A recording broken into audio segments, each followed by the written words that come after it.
Sejak Desember tahun 2019, timnas Indonesia dipegang oleh Sinteyong.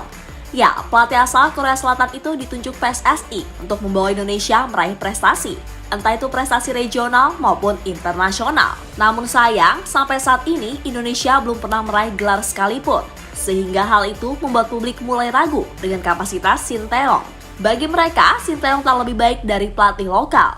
Tapi anggapan itu langsung mendapatkan pembelaan dari para legenda timnas, seperti Bambang Pamungkas dan lainnya. Dan untuk itu, inilah reaksi legenda Indonesia soal masa depan timnas bersama Sinteyong.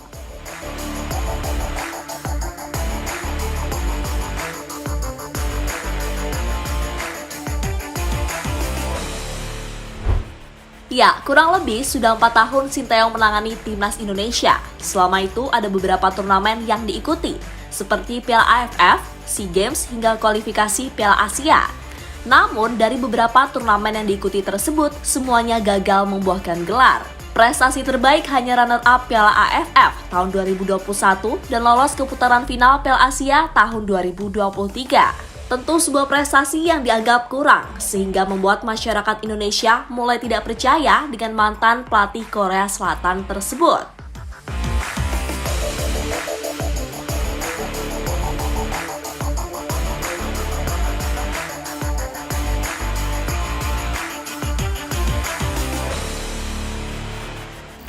Di saat Sinteyong gagal memberikan gelar, malah ada pelatih asli Indonesia yang mampu membawa skuad Garuda meraih prestasi tinggi.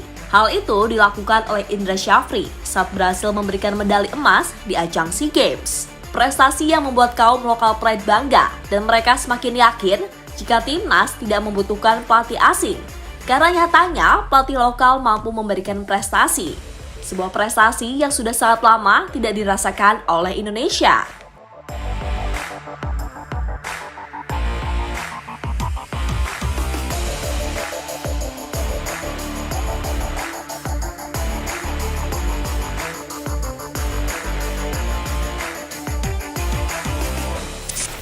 Di saat mulai banyak yang ragu dengan Sinteyong, hal itu membuat para legenda timnas turun tangan.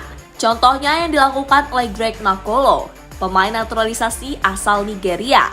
Bagi Greg, meski gagal memberikan medali emas, namun Sinteyong tetap memberikan andil dalam prestasi tersebut.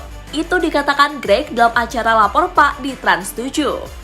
Indonesia kalahkan Vietnam, aku udah feeling Indonesia bakal juara. Kenapa? Karena tim ini sangat solid, and then udah dibentuk sama Sinteyong. Dia selalu panggil anak muda, and then dia kasih mereka kesempatan untuk main di senior. Jadi ketika mereka main di junior, itu mereka sangat dominasi. Ya, so mereka punya pemain pengalaman kayak Marcelino, Rido, mereka itu udah ikut di senior. Jadi mentalnya udah beda. Udah beda, mereka udah terbentuk, and then mereka ketemu Thailand tidak takut. Selain Greg, reaksi juga diberikan oleh Bambang Pamungkas. Menurut mantan pemain Persija itu, dirinya tak perlu memberikan masukan kepada Sinteyong. Karena baginya, Sinteyong sudah tahu dengan apa yang akan dilakukan, terutama mengenai sistem pembentukan timnas yang selama ini mengedepankan pemain muda agar bisa menjadi andalan Indonesia di masa depan.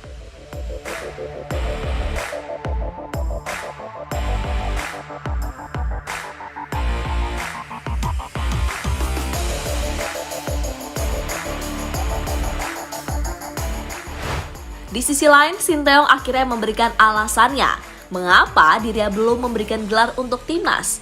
Baginya dibutuhkan setidaknya 10 tahun untuk membentuk tim dan program yang baik. Saya belum bisa memastikan kapan, tetapi PSSI, timnas, serta setiap klub harus menjadi satu unit untuk membuat program yang baik. Menurut saya, perlu waktu minimal 10 tahun dibuat program yang baik, baru Indonesia bisa berkembang dan bersaing di Asia, kata Sinteyong pada laman resmi PSSI. Dengan maksud seperti itu, maka PSSI harus memberikan kontrak jangka panjang untuk Sinteyong. Ya, meski belum memberikan gelar, tapi paling tidak fondasi dari timnas sudah mulai terbentuk dengan beberapa pemain muda dan keturunan. Fondasi itu bisa runtuh kembali jika kontrak Sinteyong tidak diperpanjang. sehingga membuat Indonesia harus memulai dari awal lagi dalam pembentukan tim nasional. Sehingga kini menjadi ujian bagi PSSI karena kontrak dari Sinteyong hanya menyisakan beberapa bulan lagi, yakni sampai gelaran Piala Asia selesai pada tahun depan.